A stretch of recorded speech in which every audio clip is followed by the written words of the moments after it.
Oi, gente! Vamos voltar a ter papo de noiva nesse canal, vamos voltar ao casamento, não? E o primeiro assunto que eu falei que eu ia conversar com vocês era sobre cartório, casamento no civil. Vou falar um pouco da minha experiência, como foi, questão de nome que perguntaram, mais taxa, prazo, essas coisinhas todas que envolvem o casamento civil. A primeira coisa que eu falaria pra vocês é ir primeiro no cartório mais próximo da sua casa, qualquer cartório, vai no cartório e pega o documento que eles vão te dar, que eu vou mostrar agora, que é explicando qual a documentação que você precisa, mais uma folhinha que é onde o seu noivo e você vai assinar, dar os seus dados, que é esse aqui que vocês estão vendo, e um outro papel que eles vão dar pra vocês, que é esse aqui.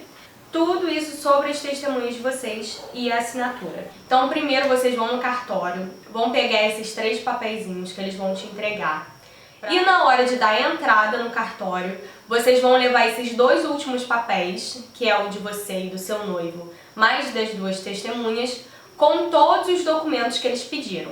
Eu vou falar os documentos para vocês, já para vocês se situarem do que vocês vão precisar. Primeiro vocês vão precisar da certidão de nascimento, tanto a sua quanto a do seu noivo, as originais. Vocês não vão ver mais elas, gente. Dá um aperto no coração de saber que elas ficam.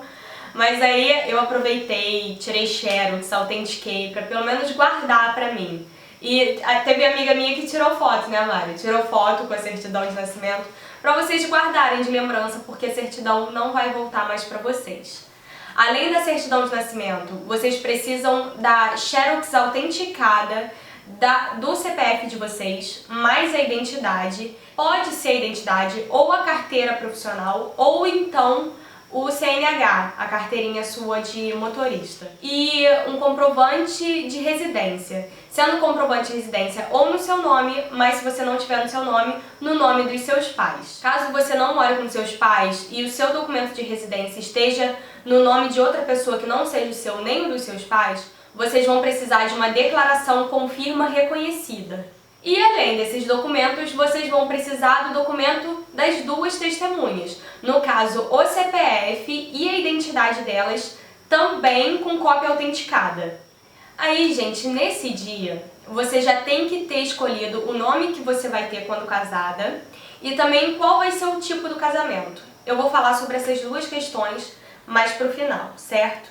Aí você vai recolher todos esses documentos, pegar os 2 papéis, o que você assinou com seu noivo e o das 2 testemunhas, levar no cartório e lembrando, tem uma taxa que você paga ali na hora. A taxa que eu paguei, gente, eu vou olhar aqui na notinha, foi R$ 424,22 reais. Só que aí eu liguei hoje pro cartório e o cartório disse que a taxa era de R$ 760 reais. Então assim, pra você saber direitinho a taxa, quando você for pegar esses papéis, já pergunta a taxa que você vai ter que pagar.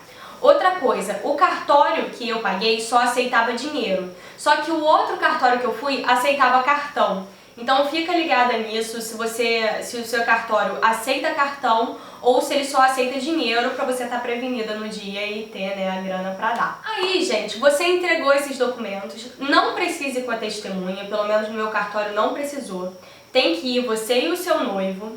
Entregou esses documentos, eles pedem de 45 a 60 dias para você voltar, para ver se está tudo certo, se você pode casar mesmo, se os documentos de vocês são válidos. E tem cartório que no dia que você vai levar a documentação, ele já vem mais ou menos o período que os documentos já vão ficar prontos e já agendam o seu casamento.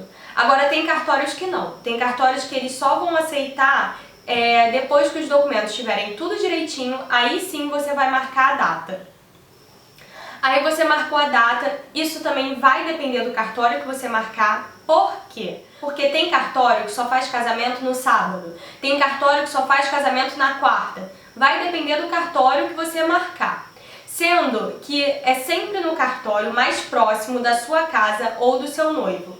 Mas você pode também escolher outro cartório. Só que se você escolher outro cartório, tem um porém. Você paga uma taxa de transferência de um cartório para o outro, que foi o que eu tive que pagar, porque a juíza que eu queria que realizasse o meu casamento era de outro cartório, não era um cartório próximo da minha casa. Mas o cartório falou o seguinte: se você tiver um amigo, um conhecido que mora próximo desse cartório, você leva comprovante de residência dele, com aquela questão autenticada e tal, né? Com a declaração. Caso você não tenha nenhum conhecido que more perto desse cartório que você quer realizar o casamento, você vai ter que pagar uma taxa de transferência do cartório mais próximo da sua casa até para esse cartório. Essa taxa é de R$250, por volta de 250. Ó, eu paguei R$ 248,26 da taxa de transferência. Eu liguei para saber pro cartório se teria outra taxa que você pagaria no dia do casamento sei lá, pra que a taxa, entendeu? Mas você tem que pagar essa taxa, que é de R$90. Isso foi o que o cartório me falou. Por que eu perguntei pro cartório? Porque eu tive que pagar taxas diferentes, porque o meu casamento foi fora do cartório. Isso eu ainda vou explicar pra vocês. Primeiro eu vou falar a questão do nome. Você pode acrescentar um sobrenome do seu noivo, ou o seu noivo também acrescentar um seu, mas você não pode retirar o seu sobrenome. Parece que essa é a nova lei. Você até pode, mas se você tirar o seu sobrenome, ele vai para o Ministério Público e um promotor público vai decidir se você pode ou não pode trocar o seu sobrenome. Então vai depender muito do promotor que você pegar. No meu caso, eu quis tirar um sobrenome do meu pai, porque eu tenho um da minha mãe, dois do meu pai. Já contei isso pra vocês no diário de noiva. E aí eu ia acrescentar mais um do meu noivo. O promotor não aceitou. E aí, na época, a menina do cartório falou: se você quiser recorrer, volta o documento, você fala que o seu nome iria ficar muito grande, explica o porquê que você quer trocar o seu sobrenome, e aí o promotor vai ver se ele aceita ou não. No caso, ia ficar muito em cima pra mim se voltasse a documentação, então eu preferi continuar com o meu sobrenome. Então, pra você não ter problema, ou você acrescenta um sobrenome do seu noivo, ou o seu noivo acrescenta um seu, ou então você continua com o mesmo sobrenome, que foi a minha questão. Continuei com o mesmo. Se não, você pode aí decidir se você quer tirar um sobrenome e botar o do noivo, ou quer tirar o sobrenome da sua mãe, do seu pai, o que você queira fazer, vai ter que passar por esse promotor. Ele que vai decidir qual vai ser o seu futuro sobrenome. Águida, eu consegui explicar um pouco sobre a questão do sobrenome? Espero ter ajudado, qualquer coisa você me fala. No meu caso foi isso que aconteceu. Pelo menos em questão do cartório é assim que funciona.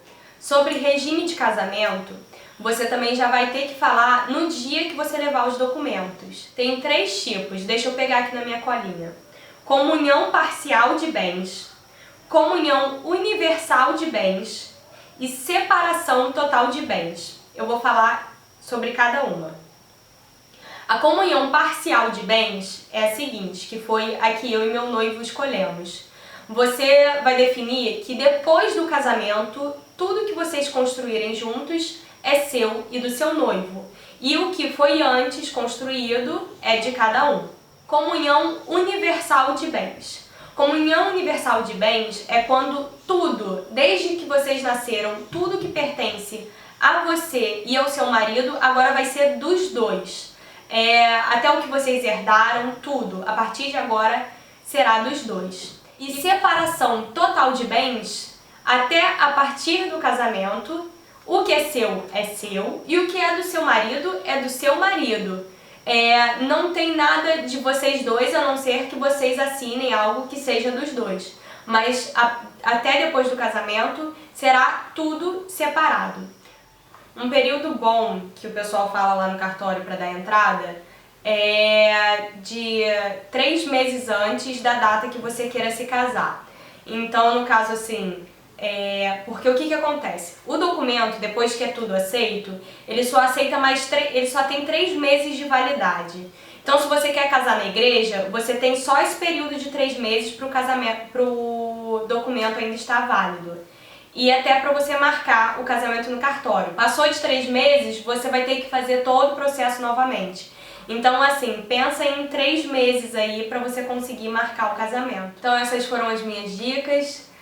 O próximo assunto eu já até falei com vocês, mas eu vou falar de novo, que vai ser sobre casamento na igreja. O meu casamento não foi na igreja, mas eu quase fiz na igreja, depois eu conto essa história pra vocês no próximo vídeo.